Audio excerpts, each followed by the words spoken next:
बोलिए अम्बे मात की जय। राधे राधे, जय श्री कृष्णा। मैं मंजू अग्रवाल। आज नवरात्रि के प्रथम दिन आप सभी को बहुत बहुत बधाई और शुभकामनाएं देती हूँ। और आज ये नवरात्रि का प्रथम दिवस है और प्रथम दिवस से ही हमारी ये 9 दिन की नवरात्रियाँ हैं।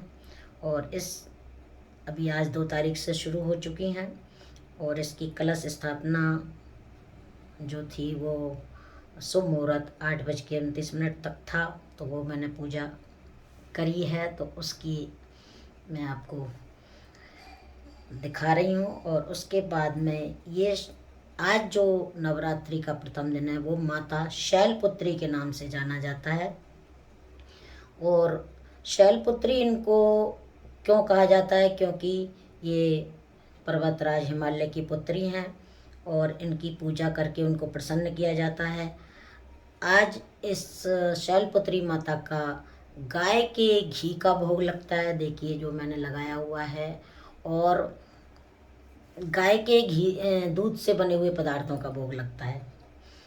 और दूसरे पान सुपारी लौंग का जोड़ा जो हम चढ़ाते हैं 11 में वो भी है, और पान का भी भोग लगा सकते हैं। शैलपुत्री के बारे में एक कथा भी है, उसको मैं सुनाने जा रही हूँ। और उस कथा को सुनना पूजा के बाद जरूरी होता है। इस कथा के बारे में हमको पता भी होना चाहिए कि शैलपुत्री नाम इनका क्यों पड़ा और कैसे इनका प्रसिद्धि हुई। तो इस तरह से ये शैलपुत्री की कथा सुनाने से पहले मैं आपको ये भी बता दूं कि इसमें हमको क्या क्या चीज़ों की ज़रूरत पड़ती है। माता रानी को आज के दिन चुनरी चढ़ाई जाती है, कलावा चौकी कलश बनाया जाता है। कई लोग अखंड ज्योत भी जलाते हैं, आम के पत्ते लगाकर बनाते हैं। और श्रृंगार का सामान भी इनको चढ़ाया जाता है। बहुत से लोग 9 दिन तक चढ़ाते हैं, बहुत से लोग जिनको जिस दिन पूजा करनी होती है वो उस दिन भी श्रृंगार सहित उनका पूजा करते हैं। तो आइए मैं एक छोटी सी कथा सुनाने जा रही हूँ। माता शैलपुत्री का दूसरा नाम सती भी है। क्यों है सती? कि एक बार प्रजापति दक्ष ने यज्ञ का निर्णय लिया। इस यज्ञ में सभी देवी देवताओं को उन्होंने निमंत्रण भेजा, लेकिन भगवान शिव को उन्होंने निमंत्रण नहीं भेजा। अब तो देवी सती जो हैं उनको उम्मीद थी कि उनके पास भी निमंत्रण जरूर आएगा, लेकिन नहीं आया। तो वो दुखी हो गई और वो अपने पिता के यज्ञ में जाने के लिए व्याकुल थी, जाना चाहती थी। और उन्होंने फिर भगवान शिव से उन्होंने आज्ञा मांगी, तो उन्होंने साफ इनकार कर दिया। भगवान शिव ने कहा कि जब कोई हमको निमंत्रण नहीं मिला तो हमें वहाँ पे नहीं जाना चाहिए। लेकिन सती के बार बार आग्रह करने पर शिव जी को अनुमति देनी पड़ी। प्रजापति दक्ष के यज्ञ में पहुंचकर सती को अपना अपमान महसूस हुआ, क्योंकि एक तो वहाँ पे भगवान शिव के नाम का आसन नहीं था और किसी ने भी उनका सम्मान नहीं किया, इसने से गले नहीं लगाया।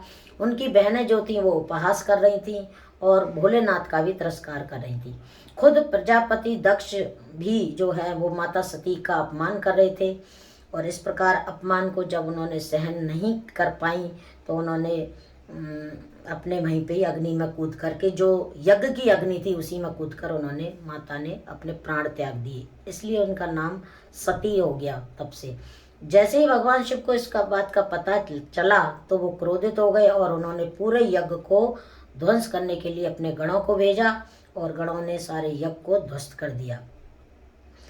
यज्ञ ध्वस्त करने के बाद जब माता हिमालय की पत्नी ने और उन्होंने प्रार्थना करी तो उन्होंने यज्ञ को फिर से पुनः करवाया और दक्ष को जो मुख दिया उन्होंने बकरे का मुख दिया और इस तरह से उन्होंने उस यज्ञ को पूर्ण कराया।